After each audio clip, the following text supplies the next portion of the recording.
During the cruel and inhumane torture that Jesus experienced while he was on the cross, he cried out with a loud voice, Eloi, Eloi, lama sabachthani, which is translated, my God, why have you forsaken me?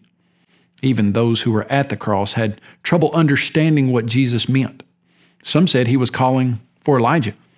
Many who have read about Jesus' crucifixion, they've wondered themselves why Jesus uttered that heartbreaking cry. What did Jesus mean when he cried that God had forsaken him? In truth, there's no way for us to know all that Jesus' lament entailed. Some have speculated that since Jesus was taking on the sin of the world and God's nature is completely holy, that the Father was forced to turn his face away from his Son. Well, that may be the case. For a brief moment, we know that upon Jesus' death, he was ushered into paradise, where those who are righteous find rest, because he said to the thief on the cross, today you will be with me in paradise. The most obvious and easy to understand aspect of Jesus' statement is the fact that he was quoting the first verse of Psalm 22, which says, my God, why have you forsaken me? Why are you so far from helping me?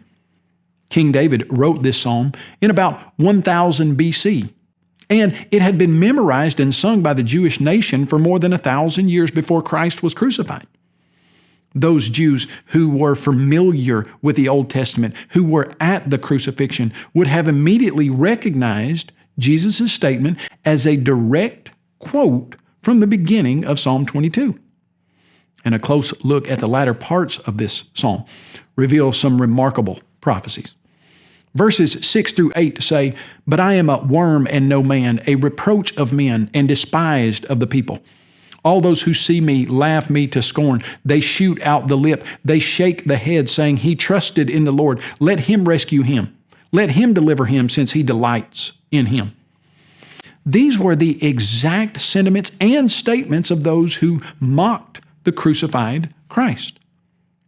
Verses 16 and 17 further describe in minute detail what was happening at the scene.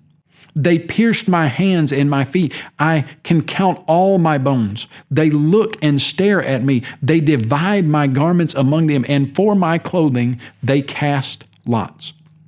Could you imagine being a first century Jew who knew the text of the 22nd Psalm very well?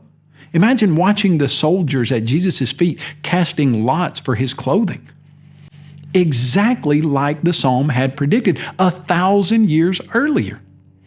Whatever else Jesus was trying to say with his cry, certainly one of the most important reasons he uttered it was to draw the people's attention to the fact that he was the predicted Messiah.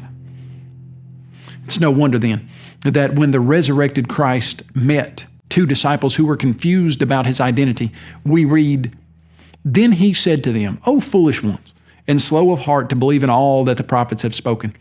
Ought not the Christ to have suffered these things and to enter into his glory? And beginning at Moses and all the prophets, he expounded to them in all the scriptures the things concerning himself. Such accurate, predictive prophecy validates the inspiration of the Bible, and it verifies the fact that Jesus of Nazareth is the Messiah.